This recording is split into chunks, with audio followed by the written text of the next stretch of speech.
Alright, I'm going to do a tutorial for the program Darkroom. This is a raw photo editing program in Linux that I've recently really started to enjoy.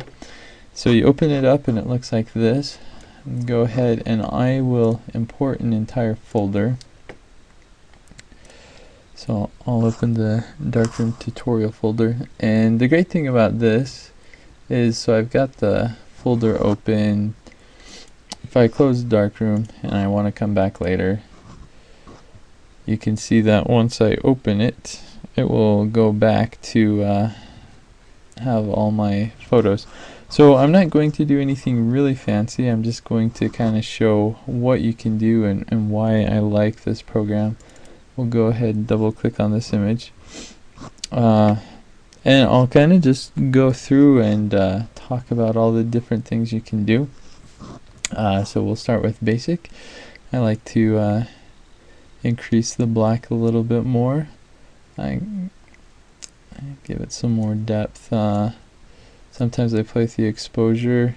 Yeah, we'll do that a bit. We'll leave the white balance how it is, then go into color. This has some pretty nice options for saturation and vibrance. I like to take the vibrance up a bit. You can see the difference that makes, and saturation's kind of similar, so we won't play with that too much. And there's really a lot of different things that Darkroom allows you to do that I'm not really going to talk about. I do really like how you can edit things. Like you can see with this, with saturation, it kind of makes it really fun to go through and edit. It's really nice. If you don't like the changes, you can just go and reset it. And so let's see. You can basically just play around with things until you get it to where you like it. And I'm not going to do anything fancy, like I said. Alright. Tone curve is pretty cool. It kind of shows the levels of what you can do. And so that makes it kind of nice to see it like that. Alright, and then some more. I really like the equalizer. You can kind of get kind of a soft glow with that, and do a few different things. Alright.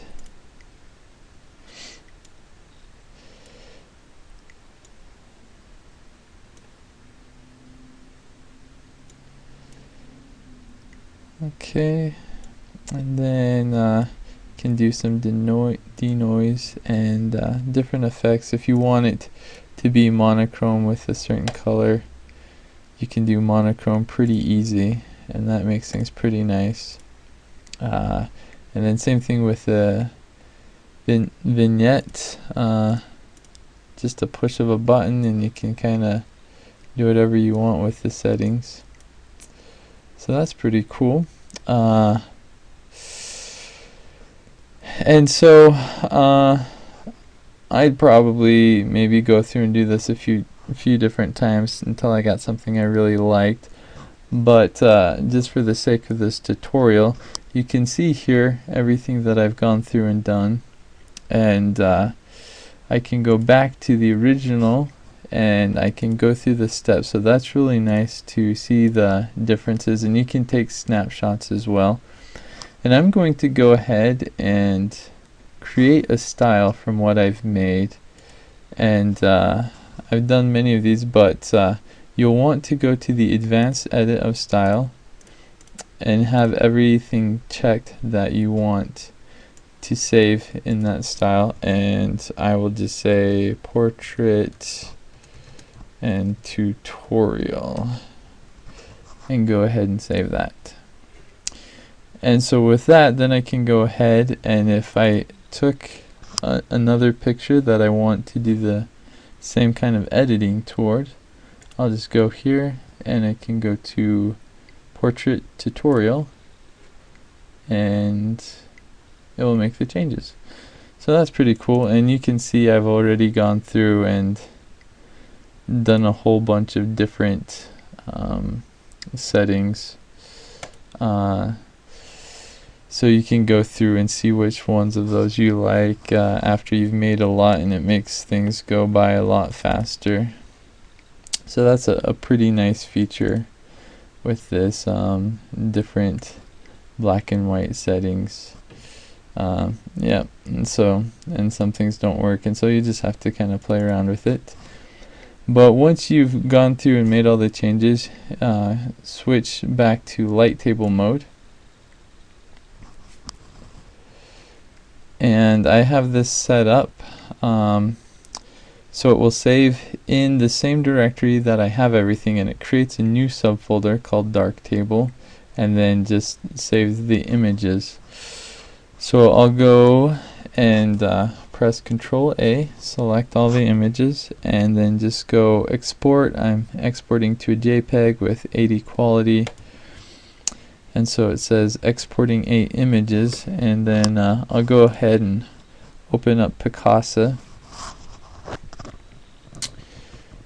and show you that it just exports right to where I want it. And I like using Picasa as a kind of my photo manager. So these are all the original images that I went to the folder, and if I go back to dark table, might actually be taking a while. Okay. Oh, and then you can see here. Oh, no. Hasn't shown up yet. Anyway, that's where it will show up after they've exported.